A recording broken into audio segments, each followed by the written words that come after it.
Part 3. After apple picking. My long, two-pointed ladder's sticking through a tree toward heaven still. And there's a barrel that I didn't fill beside it. And there may be 2 or 3 apples I didn't pick upon some bough. But I am done with apple picking now. Essence of winter sleep is on the night. The scent of apples. I am drowsing off. I cannot rub the strangeness from my sight I got from looking through a pane of glass I skimmed this morning from the drinking trough and held against the world of hoary grass. It melted, and I let it fall and break. But I was well upon the way to sleep before it fell, and I could tell what from my dreaming was about to take. Magnified apples appear and disappear, stem end and blossom end, and every fleck of russet showing clear. My instep arch not only keeps the ache, it keeps the pressure of a ladder round. I feel the ladder sway as the boughs bend, and I keep hearing from the cellar bin the rumbling sound of load on load of apples coming in. For I have had too much of apple picking. I am overtired of the great harvest I myself desired. There were 10,000 fruit to touch, cherish in hand, lift down, and not let fall. For all that struck the earth, no matter if not bruised or spiked with stubble, went surely to the cider heap as if no worth. One can see what will trouble this sleep of mine, whatever sleep it is. Were he not gone, the woodchuck could say whether it's like his long sleep, as I describe its coming on, or just some human sleep. The Code. There were 3 in the meadow by the brook gathering up windrows, piling cocks of hay, with an eye always lifted towards the west, where an irregular, sun-bordered cloud darkly advanced with a perpetual dagger flickering across its bosom. Suddenly one helper, thrusting pitchfork in the ground, marched himself off the field and home. One stayed. The town-bred farmer failed to understand. "What is there wrong?" "Something you just now said." "What did I say?" "About our taking pains." "To cock the hay? Because it's going to shower? I said that more than half an hour ago. I said it to myself as much as you." "You didn't know, but James is one big fool. He thought you meant to find fault with his work. That's what the average farmer would have meant. James would take time, of course, to chew it over before he acted. He's just got round to act. He's a fool, if that's the way he takes me. Don't let it bother you. You've found out something. The hand that knows his business won't be told to do work better or faster, those 2 things. I'm as particular as anyone. Most likely I'd have served you just the same. But I know you don't understand our ways. You were just talking what was in your mind, what was in all our minds, and you weren't hinting. Tell you a story of what happened once. I was up here in Salem, at a man's named Sanders, with a gang of 4 or 5 doing the haying. No one liked the boss. He was one of the kind sports called a spider, all wiry arms and legs that spread out wavy from a humped body, nigh as big as a biscuit. But work, that man could work. Especially if by doing so, he could get more work out of his hired help. I'm not denying he was hard on himself. I couldn't find that he kept any hours, not for himself. Daylight and lantern light were one to him. I've heard him pounding in the barn all night. But what he liked was someone to encourage. Them that he couldn't lead, he'd get behind and drive. The way you can, in mowing. Keep at their heels and threaten to mow their legs off. I'd seen about enough of his bullying tricks. We call that bullying. I'd been watching him. So when he paired off with me in the hayfield to load the load, thinks I, look out for trouble. I built the load and topped it off. Old Sanders combed it down with a rake and says, "Okay." Everything went well till we reached the barn with a big catch to empty in the bay. You understand that meant the easy job for the man up on top of throwing down the hay and rolling it off wholesale. Where on a mow, it would have been slow lifting.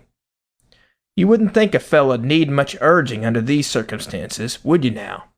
But the old fool seizes his fork in both hands, and looking up bewhiskered out of the pit, shouts like an army captain, "Let her come!"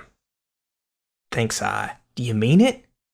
What was that you said? I asked out loud, so there'd be no mistake. Did you say let her come? Yes, let her come. He said it over, but he said it softer. Never you say a thing like that to a man. Not if he values what he is. God, I'd as soon murdered him as left out his middle name. I'd built the load and knew right where to find it. 2 or 3 forkfuls I picked up lightly round for like meditating, and then I just dug in and dumped the rackful on him in 10 lots. I looked over the side once in the dust and caught sight of him treading water like, keeping his head above. Damn ye, I says, that gets ye. He squeaked like a squeezed rat. That was the last I saw or heard of him. I cleaned the rack and drove out to cool off. As I sat mopping hayseed from my neck and sort of waiting to be asked about it, one of the boys sings out, "Where's the old man?" "I left him in the barn under the hay. If you want him, you can go dig him out." They realized from the way I swabbed my neck more than was needed something must be up. They headed for the barn. I stayed where I was. They told me afterward. First they forked hay, a lot of it, out into the barn floor. Nothing. They listened for him, not a rustle. I guess they thought I'd spiked him in the temple before I buried him, or I couldn't have managed. They excavated more. "Go keep his wife out of the barn." Someone looked in a window and cursed me if he wasn't in the kitchen, slumped way down in a chair with both his feet stuck in the oven, the hottest day of the summer. He looked so clean disgusted from behind, there was no one that dared to stir him up, or let him know that he was being looked at. Apparently I hadn't buried him. I may have knocked him down. But my just trying to bury him had hurt his dignity. He'd gone to the house so's not to meet me. He kept away from us all afternoon. We tended his hay. We saw him out after a while picking peas in his garden. He couldn't keep away from doing something. Weren't you relieved to find he wasn't dead? No, and yet I don't know. It's hard to say. I went about to kill him fair enough. You took an awkward way. Did he discharge you? Discharge me? No, he knew I did just right. The generations of men. A governor, it was proclaimed this time, when all who would come seeking in New Hampshire ancestral memories might come together. And those of name Stark gathered in Bow, a rock-strewn town where farming has fallen off and sproutlands flourish where the axe has gone. Someone had literally run to earth in an old cellar hole, in a by-road the origin of all the family there. Thence they were sprung, so numerous a tribe, that now not all the houses left in town made shift to shelter them without the help of here and there a tent in grove and orchard. They were at Bow, but that was not enough. Nothing would do, but they must fix a day to stand together on the crater's verge that turned them on the world and try to fathom the past and get some strangeness out of it. But rain spoiled all. The day began uncertain, with clouds low trailing and moments of rain that misted. The young folk held some hope out to each other till well toward noon, when the storm settled down with a swish in the grass. "What if the others are there?" they said. "It isn't going to rain." Only one, from a farm not far away, strode thither, not expecting he would find anyone else, but out of idleness. One and one other, yes, for there were 2. The second round the curving hillside road was a girl, and she halted some way off to reconnoiter, and then made up her mind at least to pass by and see who he was, and perhaps hear some word about the weather. This was some Stark she didn't know. He nodded. "No feet today," he said. "It looks that way." She swept the heavens, turning on her heel. "I only idle down. I idle down."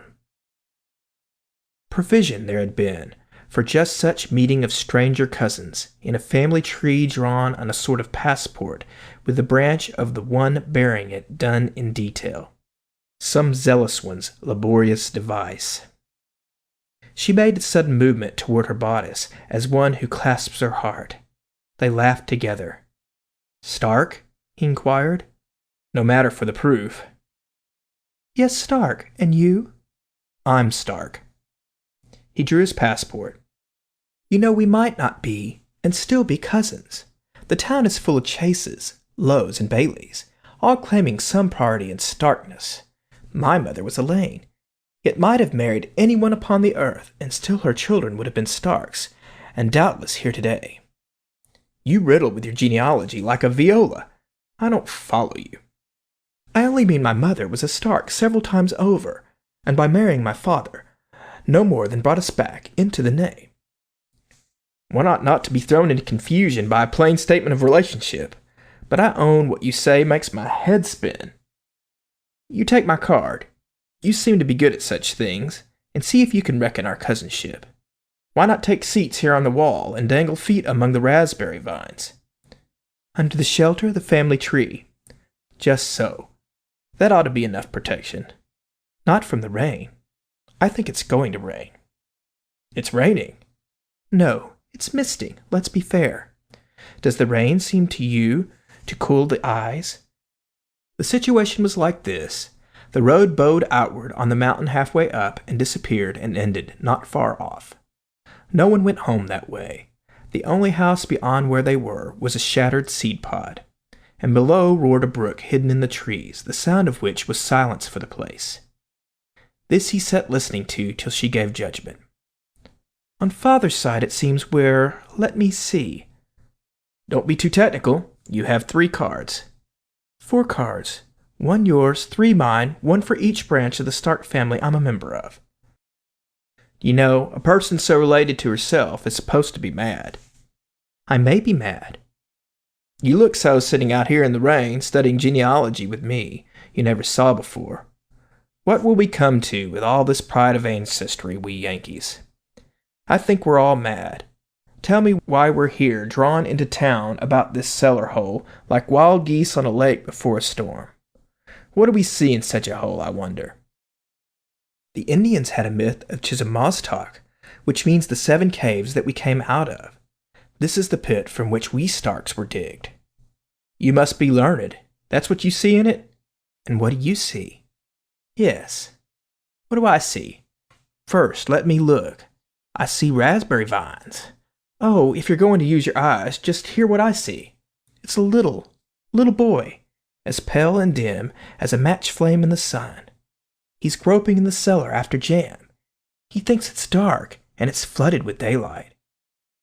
He's nothing. Listen, when I lean like this, I can make out old Grandsir Stark, distinctly, with his pipe in his mouth, and his brown jug. Bless you, it isn't Grandsir Stark, it's Granny. But the pipe's there, and smoking, and the jug. She's after cider, the old girl. She's thirsty. Here's hoping she gets a drink and gets out safely." "Tell me about her. Does she look like me?" "She should, shouldn't she? You're so many times over-descended from her. I believe she does look like you. Stay the way you are. The nose is just the same, and so's the chin, making due allowance. You poor dear great-great-great-great-granny. See that you get her greatness right. Don't stint her." "Yes, it's important, though you think it isn't. I won't be teased. But see how wet I am?" "Yes. You must go. We can't stay here forever. But wait until I give you a hand up. A bead of silver water, more or less, strung on your hair won't hurt your summer looks. I want to try something with the noise that brook raises in the empty valley. We have seen visions. Now consult the voices. Something I must have learned riding in trains when I was young. I use the roar to set the voices speaking out of it, speaking or singing, and the band music playing. Perhaps you have the art of what I mean. I've never listened in among the sounds that the brook makes in such a wild descent. It ought to give a purer oracle. It's as you throw a picture on a screen. The meaning of it all is out of you. The voices give you what you wish to hear." Strangely, It isn't anything they wish to give. Then I don't know. It must be strange enough. I wonder if it's not your make-believe. What do you think you like to hear today? From the sense of our having been together. But why take the time for what I'm to like to hear? I'll tell you what the voices really say. You will do very well right where you are a little longer. I mustn't feel too hurried, or I can't give myself to hear the voices. Is this some trance you are withdrawing into? You must be very still. You mustn't talk. I'll hardly breathe. The voices seem to say, I'm waiting. Don't. The voices seem to say, call her Nausicaa, the unafraid of an acquaintance made adventurously. I let you say that on consideration. I don't see very well how you can help it. You want the truth. I speak but the voices. You see, they know I haven't had your name, though what a name should matter between us. I shall suspect. Be good, the voices say. Call her Nausicaa, and take a timber that you shall find lies in the cellar, charred among the raspberries, and hew and shape it for a door-sill or other corner piece in a new cottage on the ancient spot. The life is not yet gone out of it, and come and make your summer dwelling here, and perhaps she will come, still unafraid, and sit before you in the open door with flowers in her lap until they fade, but not come in across the sacred sill. I wonder where your oracle is tending. You can see that there's something wrong with it, or it would speak in dialect. Whose voice does it purport to speak in? Not old grandsir's nor granny's, surely. Call up one of them. They have the best right to be heard in this place. You seem so partial to our great-grandmother. 9 times removed, correct me if I err. You will likely to regard as sacred anything she may say, but let me warn you, folks in her day were given to plain speaking. You think you'd best tempt her in such a time? It rests with us always to cut her off. Well then, it's Granny speaking. I dunno. Maybe I'm wrong to take it as I do. There ain't no names quite like the old ones, though, nor never will be, to my way of thinking. One mustn't bear too hard on the newcomers, but there's a dite too many of them for comfort. I should feel easier if I should see more of the salt wherewith they're to be salted. Son, you do as you're told. You take the timber. It's as sound as the day it was cut, and begin over. There, she'd better stop. You can see what is troubling Granny, though. But don't you think we sometimes make too much of the old stock? What counts is the ideas, and those will bear some keeping still about. I can see we are going to be good friends. I like your going to be. You said just now it's going to rain. I know, and it was raining. I let you say all that, but I must go now. You let me say it, on consideration? How shall we say goodbye in such a case? How shall we? Will you leave the way to me? No, I don't trust your eyes. You've said enough. Now give me your hand up. Pick me that flower. Where shall we meet again? Nowhere but here, once more before we meet elsewhere. In rain? It ought to be in rain, sometime in rain. In rain tomorrow, shall we, if it rains? But if we must, in sunshine. So she went. The housekeeper. I let myself in at the kitchen door. It's you, she said. I can't get up. Forgive me not answering your knock. I can no more let people in than I can keep them out. I'm getting too old for my size, I tell them. My fingers are about all I've the use of, so's to take any comfort. I can sew. I help out with the speedwork, what I can. That's a smart pair of pumps you're beating there. Who are they for? You mean, oh, for some miss. I can't keep track of other people's daughters. Lord, if I were to dream of everyone whose shoes I pimp to dance in. And where's John? Haven't you seen him? Strange what set you off to come to his house when he's gone to yours. You can't have passed each other. I know what. He must have changed his mind and gone to Garland's. He won't be long in that case. You can wait. Though what good you'll be, or anyone, it's gone so far. You've heard? Estelle's run off.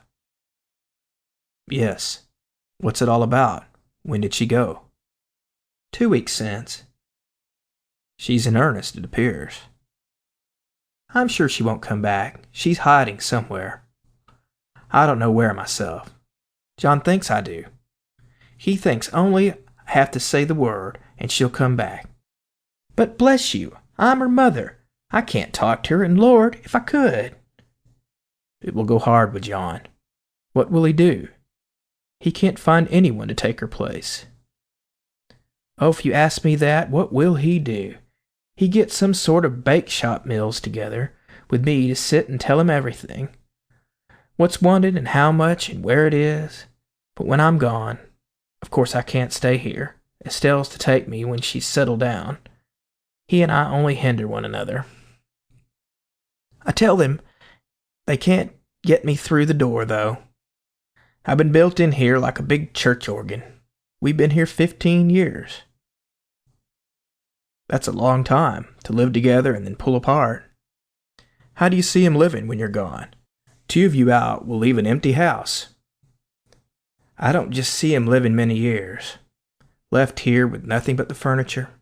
I hate to think of the old place when we're gone, with the brook going by below the yard, and no one here but hens blowing about. If he could sell the place, but then he can't. No one will ever live on it again. It's too run down. This is the last of it. What I think he will do is let things smash. He'll sort of swear the time away. He's awful. I never saw a man let family troubles make so much difference in his man's affairs. He's just dropped everything. He's like a child. I blame his being brought up by his mother. He's got hay down there that's been rained on 3 times. He hoed a little yesterday for me. I thought the growing things would do him good. Something went wrong. I saw him throw the hoe sky high with both hands. I can see it now. Come here, I'll show you. In the apple tree. That's no way for a man to do at his age. He's 55, you know, if he's a day. Aren't you afraid of him? What's that gun for? Oh, that's been there for hawks since chicken time. John'll touch me? Not if he knows his friends. I'll say that for him. John's no threatener like some menfolk. No one's afraid of him. All is, he's made up his mind not to stand what he has got to stand. Where is Estelle? Couldn't one talk to her? What does she say? You say you don't know where she is. Nor want to. She thinks if it was bad to live with him, it must be right to leave him. Which is wrong. Yes, but he should have married her. I know. The strain's been too much for her all these years. I can't explain it any other way. It's different with a man, at least with John. He knows he's kinder than the run of men.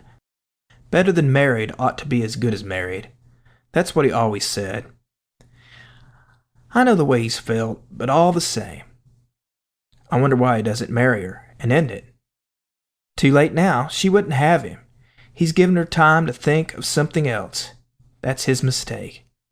The dear knows my interest has been to keep the thing from breaking up. This is a good home. I don't ask for better. But when I've said, why shouldn't they be married? He'd say, why should they? No more worries than that. And after all, why should they? John's been fair, I take it. What was his was always hers. There was no quarrel about property. Reason enough, there was no property. A friend or two as good as owned the farm, such as it is. It isn't worth the mortgage. I mean, Estelle has always held the purse. The rights of that are harder to get at. I guess Estelle and I have filled the purse. 'Twas we let him have the money, not he us. John's a bad farmer. I'm not blaming him. Take it year in, year out, he doesn't make much. We came here for a home for me, you know, Estelle to do the housework for the board for both of us. But look how it turns out. She seems to have the housework and besides, half the outdoor work. Though as for that, he'd say she does it more because she likes it. You see, our pretty things are all outdoors. Our hens and cows and pigs are always better than folks like us have any business with. Farmers around twice as well off as we haven't as good. They don't go with the farm.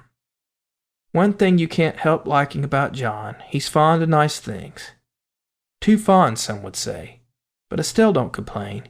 She likes him there. She wants our hens to be the best there are.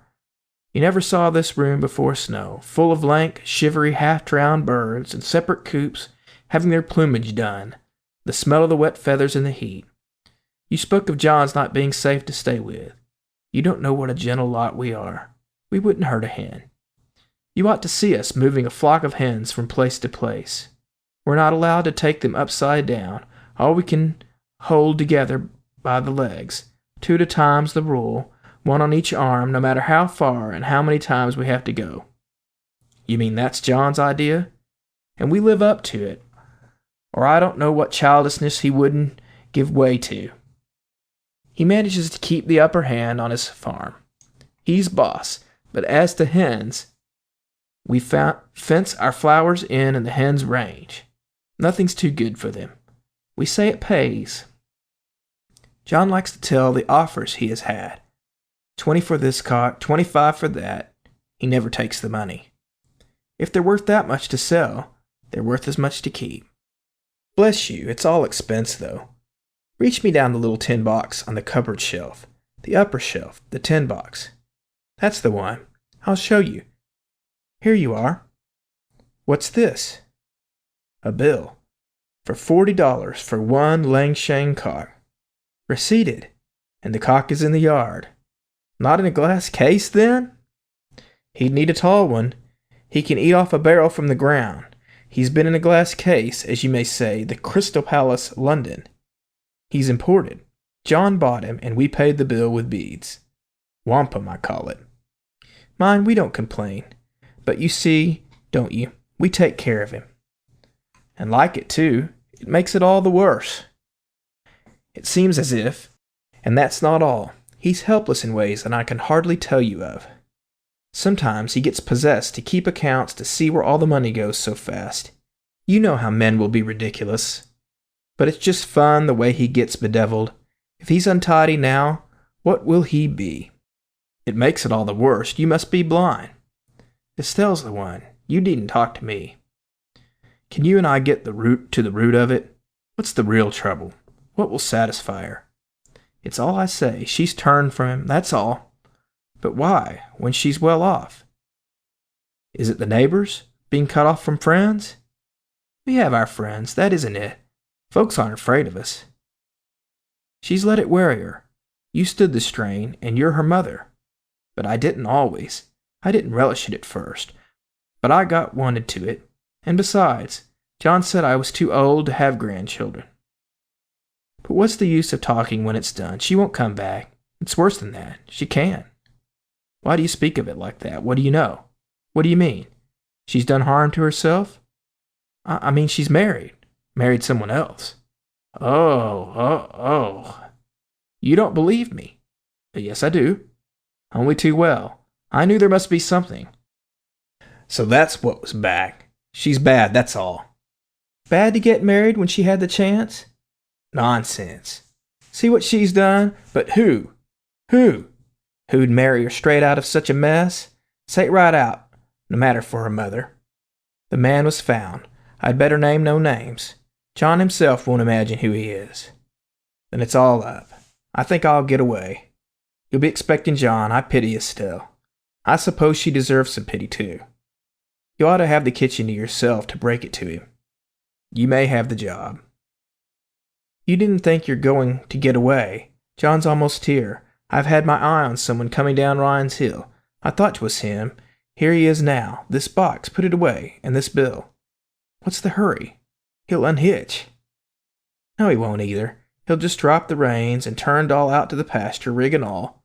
She won't get far before the wheels hang up on something. There's no harm. See, there he is.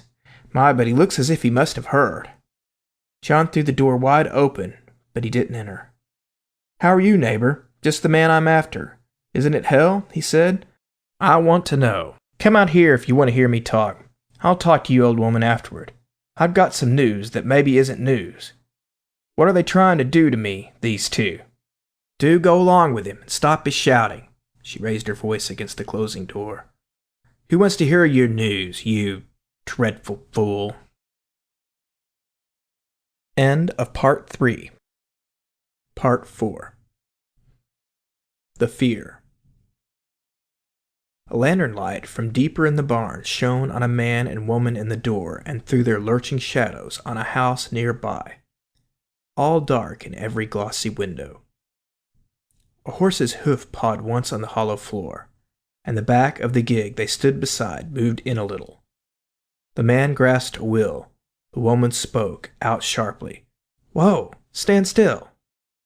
"I saw it just as plain as a white plate," she said, as the light on the dashboard ran along the bushes at the roadside, a man's face. "You must have seen it too." "I didn't see it." "Are you sure?" "Yes, I'm sure. It was a face?" "Joel, I'll have to look. I can't go in." "I can't, and leave a thing like that unsettled? Doors locked and curtains drawn will make no difference. I always have felt strange when we came home to the dark house after so long an absence, and the key rattled loudly into place seemed to warn someone to be getting out at one door as we entered at another. What if I'm right, and someone all the time? Don't hold my arm." "I say it's someone passing." "You speak as if this were a traveled road. You forgot where we are. What is beyond that he'd be going to or coming from at such an hour of the night, and on foot too? What was he standing still for in the bushes? It's not so very late. It's only dark. There's more in it that you're inclined to say. Did he look like? He looked like anyone. I've never rest tonight unless I know. Give me the lantern." "You don't want the lantern." She pushed past him and got it for herself. "You're not to come," she said. "This is my business. If the time's come to face it, I'm the one to put it the right way. He'd never dare. Listen. He kicked a stone. Hear that? Hear that? He's coming towards us. Joel, go in, please. Hark. I don't hear him now, but please go in." "In the first place, you can't make me believe it is, or someone else he sent to watch. And now's the time to have it out with him while we know definitely where he is. Let him go off and he'll be everywhere around us, looking out of trees and bushes till I shan't dare to set foot outdoors. And I can't stand it. Joel, let me go." "But it's nonsense to think you'd care enough." "You mean you couldn't understand his caring? Oh, but you see, he hadn't had enough. Joel, I won't, I promise you. We mustn't say hard things. You mustn't either." "I'll be the one if anybody goes. But you give him the advantage with this light. What couldn't he do to us standing here? And if to see was what he wanted, why he has seen all there was to see and gone." He appeared to forget to keep his hold, but advanced with her as she crossed the grass. "What do you want?" she cried to all the dark. She stretched up tall to overlook the light that hung in both hands hot against her skirt. "There's no one. You're so wrong," he said. "There is." "What do you want?" she cried, and then herself was startled when an answer really came. "Nothing."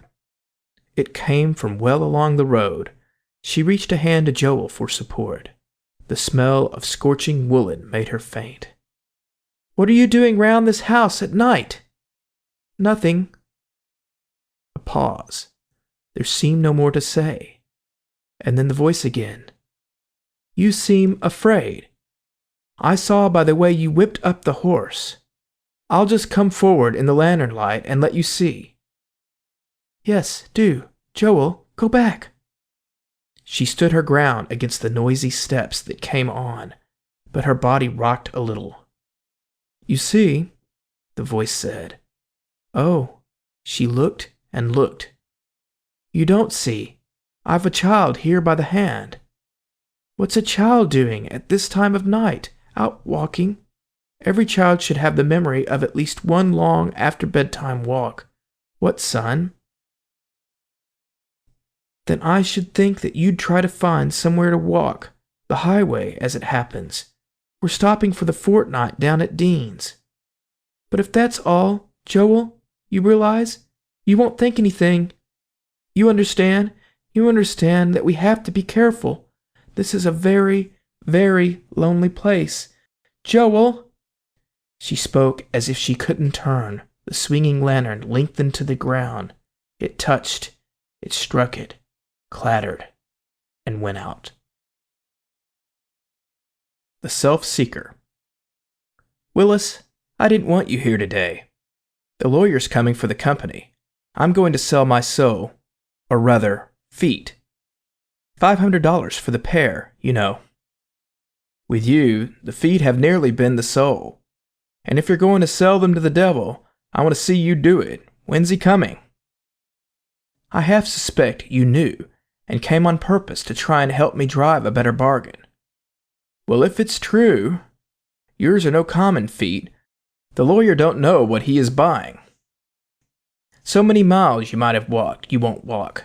You haven't run your 40 orchids down. What does he think? How are the blessed feet? The doctor sure you're going to walk again? He thinks I'll hobble. It's both legs and feet. They must be terrible, to look at. I haven't dared to look at them uncovered.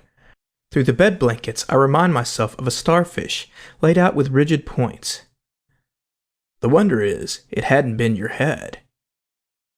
It's hard to tell you how I managed it. When I saw the shaft had me by the coat, I didn't try too long to pull away, or fumble for my knife to cut away.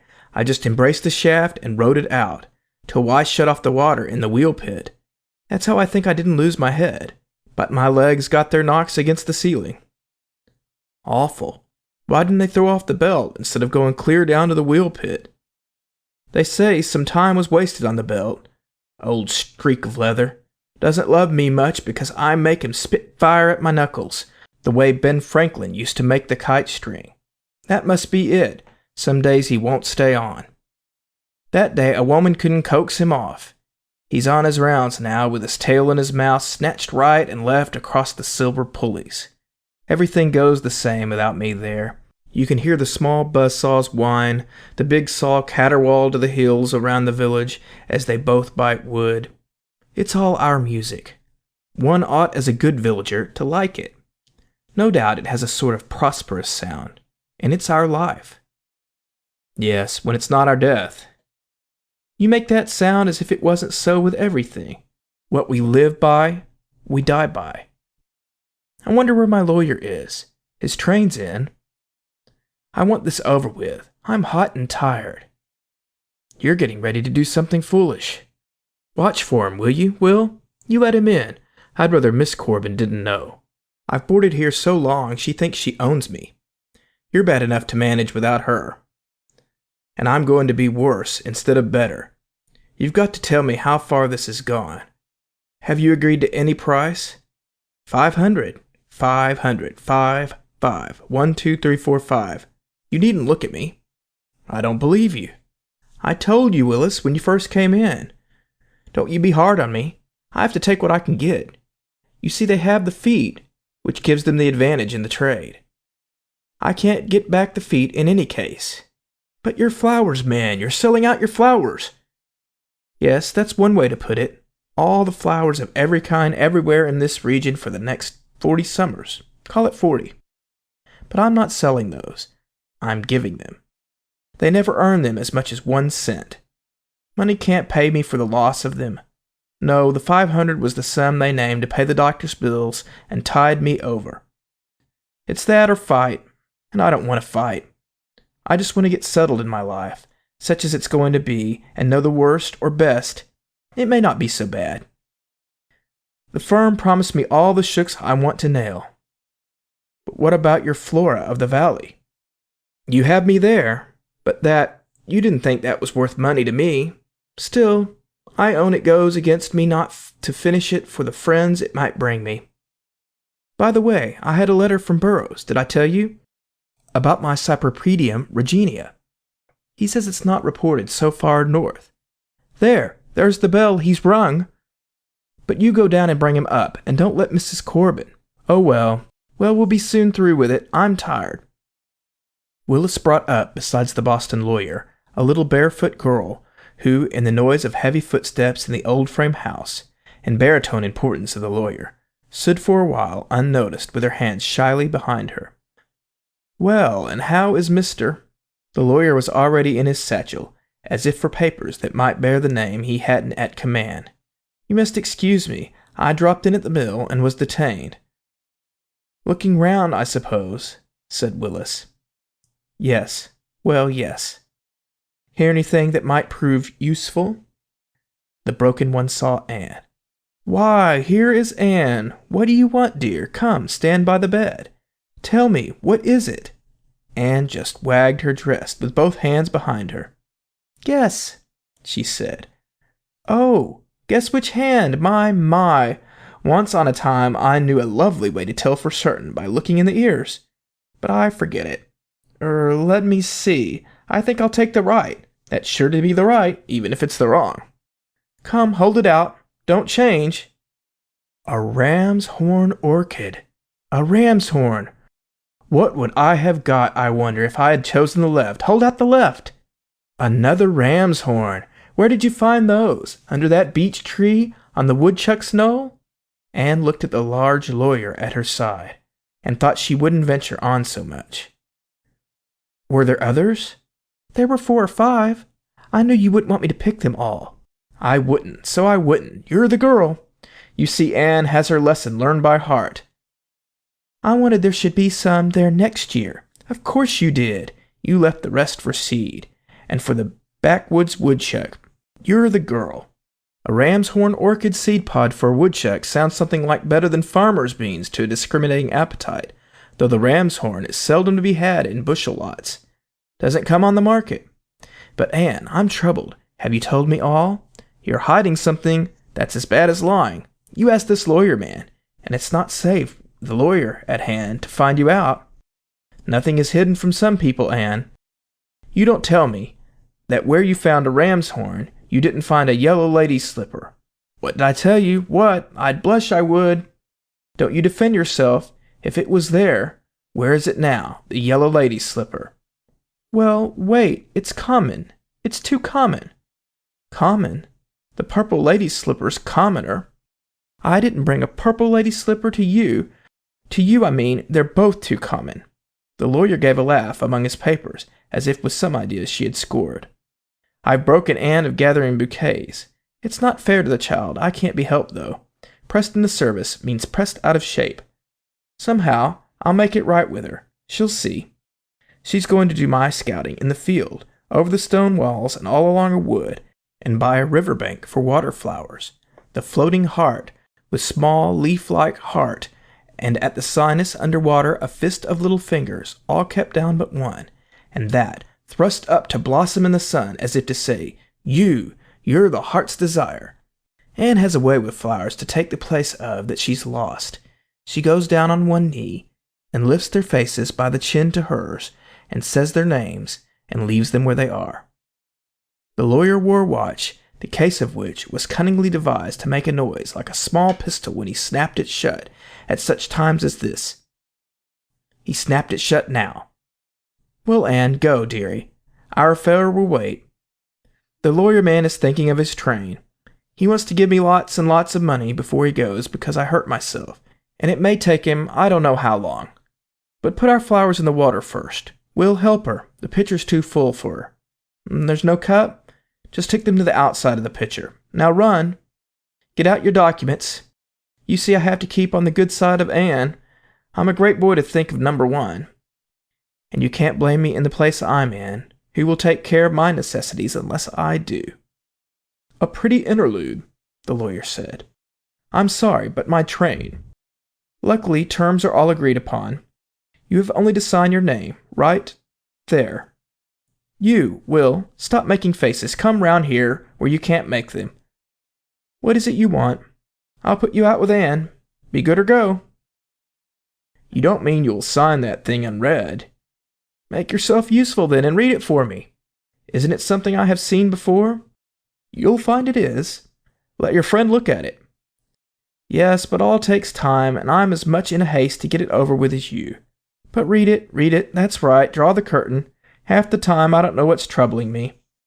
What do you say, Will? Don't you be a fool, you, crumpling folks' legal documents. Out with it if you have any real objection. $500. What would you think, right? 1,000 wouldn't be a cent too much. You know it, Mr. Lawyer. The sin is accepting anything before he knows whether he's ever going to walk again. It smells to me like a dishonest trick. I think from what I heard today and saw myself, he would be ill-advised. What did you hear, for instance? Willis said. Now the place where the accident occurred. The broken one was twisted in his bed. This is between you two, apparently. Where I come in is what I want to know. You stand up to it like a pair of cocks. Go outdoors if you want to fight. Spare me. When you come back, I'll have the papers signed. Will pencil do? Well then, please, your fountain pen. One of you hold my head up from the pillow. Willis flung off the bed. I wash my hands. I'm no match. No, and don't pretend to be. The lawyer gravely capped his fountain pen. You're doing the wise thing. You won't regret it. We're very sorry for you. Willis sneered. Who's we? Some stockholders in Boston? I'll go outdoors, by gad, and won't come back. Willis, bring Anne back with you when you come. Yes, thanks for caring. Don't mind Will. He's savage. He thinks you ought to pay me for the flowers. You don't know what I mean about the flowers. Don't stop to try now. You'll miss your train. Goodbye. He flung his arms around his face. The woodpile. Out walking in the frozen swamp one gray day, I paused and said, I will turn back from here. No, I will go on farther, and we shall see. The hard snow held me, save where now and then one foot went down. The view was all in lines straight up and down of tall, slim trees too much alike to mark or name a place by so as to say for certain I was here, or somewhere else. I was just far from home. A small bird flew up before me. He was careful to put a tree between us when he lighted, and say no word to tell me who was so foolish as to think what he thought. He thought that I was after him for a feather, the white one in his tail, like one who takes everything said as personal to himself. One flight out sideways would have undeceived him. And then there was a pile of wood, for which I forgot him and let his little fear carry him off the way I might have gone, without so much as wishing him good night. He went behind it to make his last stand. It was a cord of maple, cut and split and piled and measured, 4 by 4 by 8, and not another like it could I see.